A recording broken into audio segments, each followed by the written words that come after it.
કેમ છો મિત્રો? ચાલો આજે આપણે શરૂઆત કરીએ સ્વાધ્યાય 1.2ની. બરાબર? ધોરણ 10 વાસ્તવિક સંખ્યાઓ સ્વાધ્યાય 1.2 નો પહેલો પ્રશ્ન છે આપણો. સાબિત કરો કે વર્ગમૂળમાં 5 અસમય છે. બરાબર? હવે પરીક્ષાની દૃષ્ટિએ મિત્રો આ દાખલો ઘણો જ આઈએમપી છે, ઇમ્પોર્ટન્ટ છે આપણા માટે, અને એમાં પણ બેઝિક અને સ્ટાન્ડર્ડ બંને વિદ્યાર્થીઓ માટે. બેઝિકના વિદ્યાર્થીઓને પ્રથમ કસોટીમાં તો પૂછાશે આવા જ સમ્સ. આમાં વર્ગમૂળમાં 5 પણ હોઈ શકે, વર્ગમૂળમાં 2 પણ હોઈ શકે, 3 પણ હોઈ શકે, અને સ્ટાન્ડર્ડવાળા વિદ્યાર્થીઓને આ ફાઇનલ એક્ઝામમાં પણ પૂછવાની શક્યતા છે. તો આ પરીક્ષાની દૃષ્ટિએ પણ આપણા માટે ઘણો મહત્વનો દાખલો છે. બરાબર? તો હું પટેલ શબાના સ્ટડી પોઈન્ટથી તમને આ દાખલાની શરૂઆત કરું છું. આશા રાખું છું કે તમને મારી સમજૂતીને સરળ રીતે સમજ પડશે. બરાબર? તો ચાલો મિત્રો, સમય સંખ્યા જેને PQ સ્વરૂપમાં ફેરવી શકીએ છીએ. ચોપડીમાં આપણને A અને B આપ્યું છે, એટલે અહીંયા પણ આપણે PQની જગ્યાએ A અને B બોલીશું. બરાબર? A/B. તો અહીંયા આપણી મેઇન રકમ છે વર્ગમૂળમાં 5.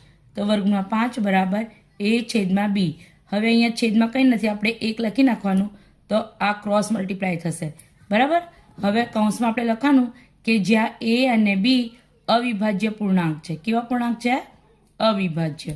હવે અહીંયા મિત્રો ચાલો વર્ગમૂળમાં 1 અને A નો ગુણાકાર કરીશું તો A મળશે આપણને.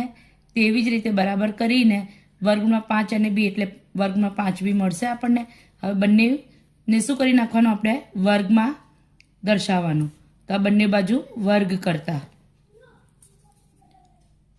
હવે મિત્રો વર્ગમાં A, અહીંયા વર્ગમાં 5 છે, તો કોઈ પણ ભૂલ ના કરતા કે વર્ગમાં 5 એટલે વર્ગમાં 25 મૂકી દઈએ આપણે, તો એ આપણો દાખલો ખોટો પડશે. બરાબર?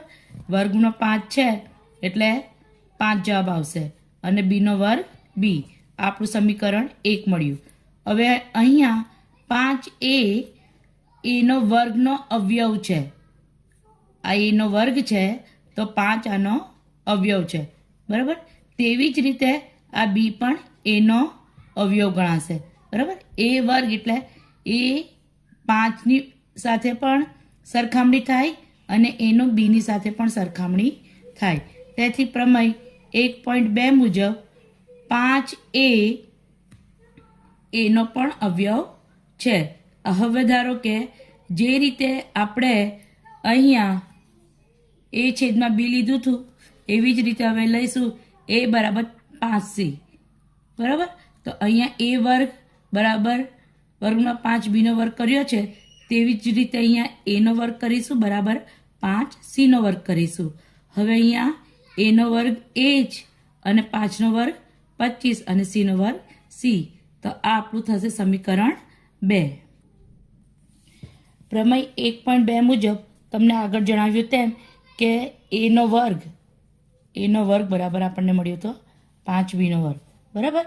તો A 5ના પણ સભ્ય ગણાશે અને B નો પણ અવયવ છે. હવે એમને હજુ સારી રીતે તમને સમજવા માટે હું અહીંયા તમને એક ઉદાહરણ આપું કે 3 અને 5 એ 2 અવિભાજ્ય સંખ્યાઓ છે આપણી પાસે. તો એમાં 3 ગુણ્યા 1 કરીશું અને 5 ગુણ્યા 1 કરીશું. બરાબર? તો આ બંનેમાં કોમન કોણ છે? 1 છે. કોણ છે? 1. તો આ સામાન્ય અવયવ ગણાશે.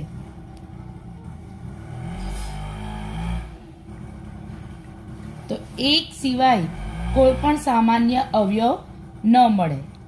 1 સિવાય કોઈ પણ રકમમાં, કોઈ પણ અવિભાજ્ય કે વિભાજ્ય સંખ્યામાં 1 સિવાય કોઈ પણ સામાન્ય અવયવ હોતો નથી. આમ સામાન્ય અવયવ તો આપણને એક જ મળે છે, અને આપણા દાખલા મુજબ શું કહે છે કે આપણને A બરાબર પણ 5 મળે છે અને B બરાબર પણ 5 મળે છે, અવયવ છે. બરાબર?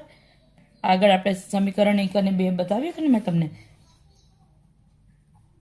તો આ ના ચાલે, આ ન ચાલે. તો શું થાય છે મિત્રો? આ વિરોધાભાસ ઉત્પન્ન થાય છે. આ બધું લખવું પડશે તમારે આ દાખલામાં.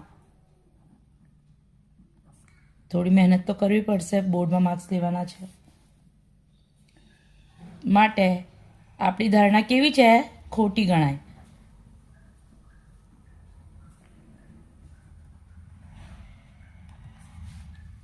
અહીં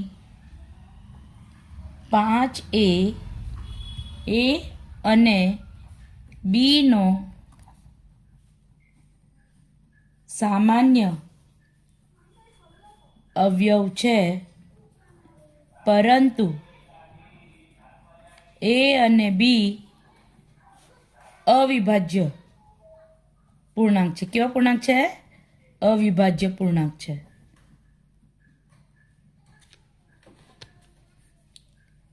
એ અને બી નો સામાન્ય અવયવ માત્ર એક જ હોઈ શકે.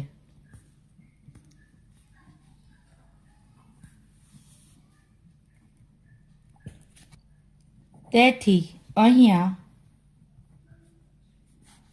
વિરોધાભાસ ઊભો થવાથી, વિરોધાભાસ એટલે મિત્રો કે આપણે જે ધાર્યું છે તે કે વર્ગમૂળમાં 5 સમય સંખ્યા છે, બરાબર?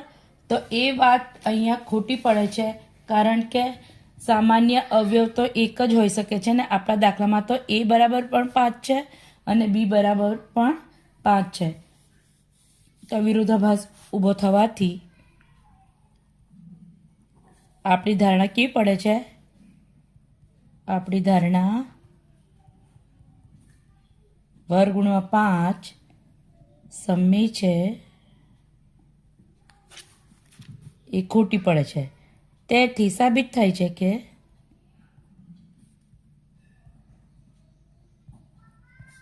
વર્ગમૂળમાં 5 અસમય છે. બસ અહીંયા આપણો દાખલો પૂરો થાય છે, બરાબર? આ મિત્રો દાખલો ભલે લાંબો છે, પણ તમે એકવાર બે વાર જોશો એટલે ચોક્કસ તમને સમજ પડી જશે. દાખલાને સમજવાનો પ્રયત્ન કરજો, બરાબર? એને ગોખણ પટ્ટીથી નહીં ચાલે. હવે આપણે દાખલો 2 શરૂ